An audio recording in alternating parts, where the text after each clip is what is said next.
we're back in the Discovery Dojo for another Patreon video. Fresh off the press, another installment of the Training Ultra series. And I put my heart and soul into this one. I personally just want to say thank you to everyone who is continuing to support the Patreon. You guys are the sole reason that I'm able to create these videos. And I want to give another shout out to every single person that's helped me along my journey, helped me, guided me, taught me lots of things. And hopefully I can pass on some of that to you in this video. A quick recap of everything we've covered this far. Why you would do an ultra, training duration, warm up, lessons to be learned, big training days, stimulation, and on a physiology level, I've put you onto some people who are the best in the business. That's where we're at right now. Today, we're gonna focus on an aspect of the ultra process that is indispensable. Let me repeat, it is indispensable if you wanna get the most out of yourself. Indispensably key. Up until this point, we have really given the mind the respect it deserves. You know what I mean? We haven't said, oh, you got to do this calf exercise, you know, you got to take 2 scoops of muscle tech per day. No, we have recognized that the mind has the primary role in everything, not just ultra, everything. That's good. We've talked about techniques you can do to enhance your focus, to open up space between you and your thoughts, to not let them have control over you. We have literally been feasting at a buffet from dishes all around the globe. We've gone to the Middle East, we've gone to the Asia, we've gone to Africa, we've gone everywhere. We've gone Christianity, Stoicism, Buddhism, Taoism, Hinduism. I just wanted to point that out because, oh, it's been dense. Another couple of dishes in the exotic buffet. We will be extracting instructions from the Tao Te Ching and the Bhagavad Gita. This is really rich, nutrient-dense, packed wisdom. Just one of these verses assimilated into your life is enough to completely transform it. So really do your best to bring your listening power. The main principle we're going to be talking about from the Bhagavad Gita is the principle of non-attachment. But first, let's give a quick introduction, very brief, very quick introduction into the Gita itself. The Bhagavad Gita, if you've never heard of it, translates to the Song of God. Essentially, it's a conversation that takes place between Krishna and a prince named Arjuna. If I say it like an Arab, I want to go Arjuna.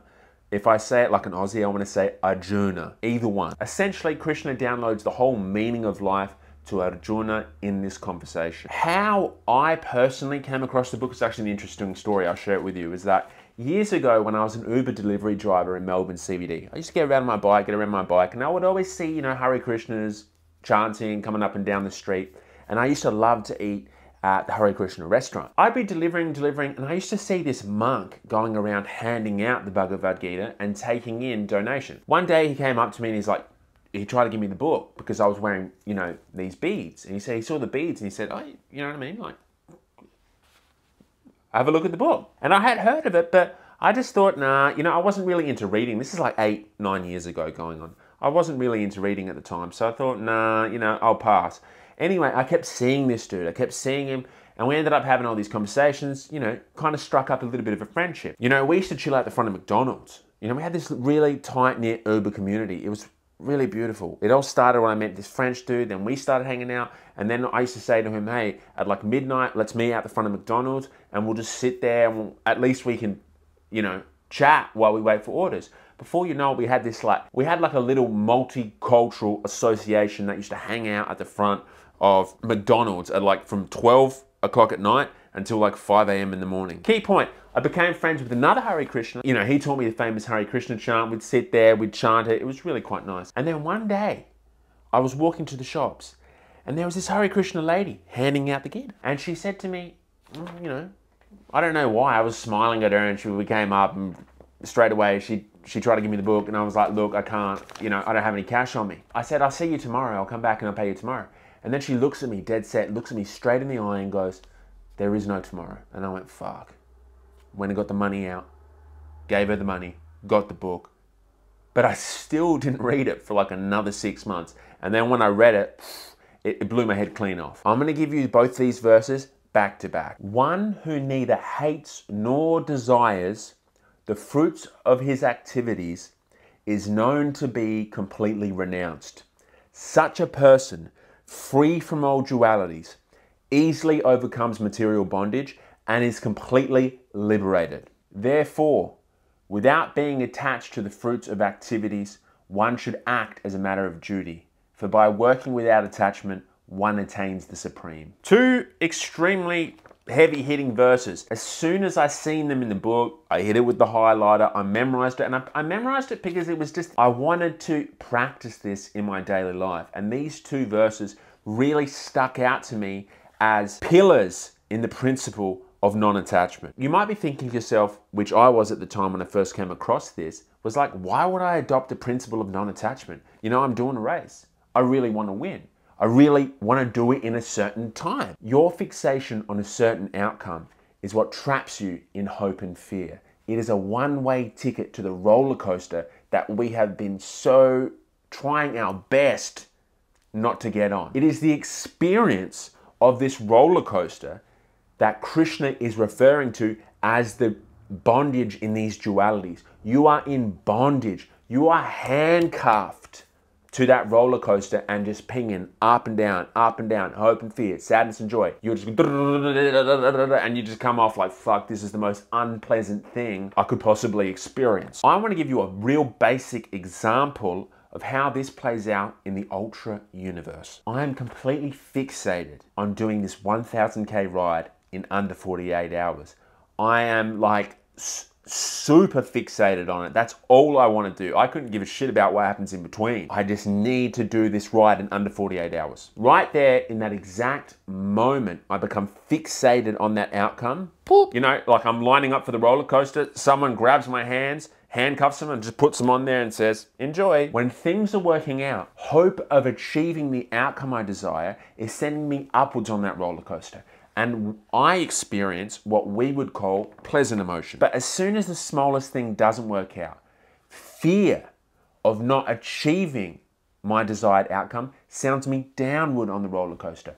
And I start to feel what we would call negative emotions, unpleasant emotions like sadness, depression, anxiety. Key point, it's not a fun time. And if you truly reflect on not just your daily experience, but let's just use the context of athletics, like just even a jog, you can see how this is constantly playing out in our lives. Anytime we fixate on a certain emotional state or outcome, we put ourselves in bonds. And might I add that we completely unsettle ourselves because we know that the thing we are fixating on most of the time is uncertain and out of our control. So we're trying to gain certainty when there is none. If I reflect on my own experience, for example, you know, trying to ride 1000K in under 48 hours, when I was super fixated on that outcome, I can tell you that the present moment is something that is completely veiled to you. It is completely veiled by your own mental fuckery. You will spend so much time assessing, judging,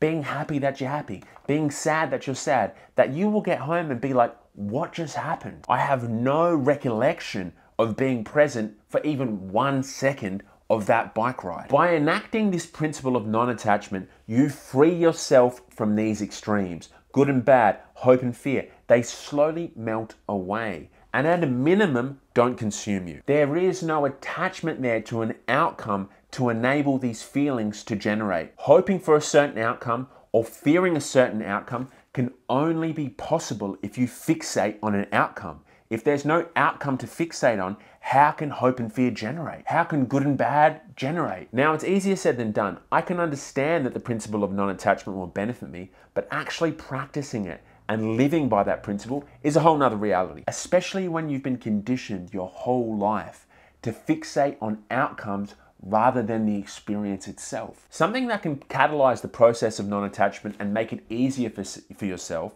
is if you get radically real about the outcome you're fixating on. And this is what I mean. Analyzing into this desired outcome. Really getting to the core. Asking yourself honestly, why do I want to achieve this outcome? Why am I so fixated on it? I never did that.